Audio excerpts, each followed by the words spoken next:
ഇന്നത്തേത് ഒരു ഉരുളിയിൽ പോറുന്ന കഥയാണ്. കാസർഗോട്ടുകാർക്ക് എന്താണ് സംഭവമെന്ന് മനസ്സിലായി കാണും. ബാക്കിയുള്ളവർക്ക് സംഗതി എന്താണെന്ന് ഞാൻ പറഞ്ഞു തരാം. അങ്ങനെ കാസർഗോട്ടേക്ക് വന്നാൽ ചേറുള്ള സ്ഥിരം പരിപാടിയായ വൈകുന്നേരങ്ങളിലെ പറമ്പിലെ കറങ്ങിത്തിരിയലും നടത്തിക്കൊണ്ടിരിക്കുമ്പോഴാണ് ഇവന്മാർ എന്റെ കണ്ണിൽപ്പെട്ടത്. 90s കിഡുകളുടെ സ്വന്തം കുഴിയാന. പണ്ടൊക്കെ ഉറുമ്പിനെ ബലി കൊടുത്ത് ഇവന്മാരെ പിടിച്ച് കുപ്പിയിലിട്ട് വയ്ക്കുന്നത് ഒരു സ്ഥിരം പരിപാടിയായിരുന്നു. കൂടെ തുമ്പിയെ കൊണ്ട് കല്ലെടുപ്പിക്കുന്നതും. ഇതുപോലത്തെ നിങ്ങളുടെയും കുട്ടിക്കാല വികൃതികൾ താഴെ കമന്റ് ചെയ്യണം കേട്ടോ. അങ്ങനെ വീട്ടിലെത്തിയപ്പോൾ അമ്മ അതാ സന്ധ്യയ്ക്ക് വിളക്കൊരുക്കുന്നു. സത്യം പറഞ്ഞാൽ ഇങ്ങോട്ടേക്ക് വരുമ്പോഴാണ് ശരിക്കും സന്ധ്യയ്ക്ക് വിളക്ക് കത്തിക്കലും നാമം ജപിക്കലും ഒക്കെ കാണാൻ സാധിക്കുന്നത്. അങ്ങനെ നാമവും ജപിച്ചിട്ട് അടുക്കളയിലേക്ക് ചെല്ലുമ്പോൾ അതാ അമ്മ അരച്ചു വെച്ചിരിക്കുന്ന പച്ചരിയിലേക്ക് തേങ്ങയും ഉള്ളിയും പച്ചരിയും അരച്ചു ചേർക്കുന്നു. പിന്നെ അതിലേക്ക് കറിവേപ്പിലയും പച്ചമുളകും ചേർക്കുന്നു. എന്താണ് സംഭവമെന്ന് മനസ്സിലാകാഞ്ഞിട്ട് ചോദിച്ചപ്പോഴാണ് ഇന്ന് അത്താഴത്തിന് ഉരുളിയിൽ പോറുന്നതാണെന്ന് പറയുന്നത്. ഇനി എന്താണ് സംഭവമെന്ന് മനസ്സിലാക്കിയത് വെച്ച് ഞാൻ നിങ്ങൾക്ക് പറഞ്ഞു തരാം. മാവ് ഒട്ടും തന്നെ പുളിക്കാൻ വയ്ക്കാതെ ഞൊടിയിടയിൽ വളരെ എളുപ്പത്തിൽ ഉണ്ടാക്കാൻ പറ്റുന്ന ഒന്നാണ്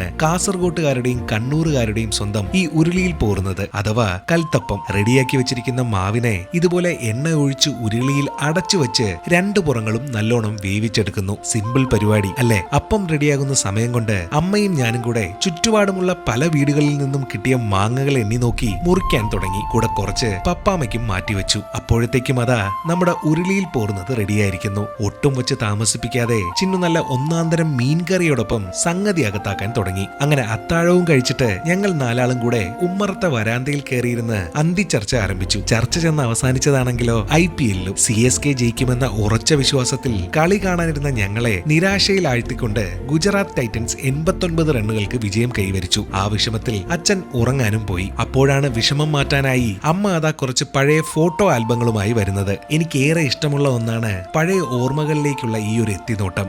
കുഞ്ഞി ചിന്നുവിനെ നോക്കിയേ, ഒരു തക്കുടു കുഞ്ഞി അല്ലേ? അല്പനേരം ആൽബവും നോക്കിയിരുന്നപ്പോഴത്തേക്കും ഉറക്കത്തിന്റെ വിളി ഞങ്ങളെ തേടി ഇങ്ങെത്തി. അപ്പോൾ അടുത്ത കഥയുമായി ഉടനെ തന്നെ വരാം. അഭിപ്രായങ്ങൾ രേഖപ്പെടുത്തുക, കൂടെ വിമർശനങ്ങളും. അപ്പോൾ എന്നാൽ അങ്ങനെ ആകട്ടെ.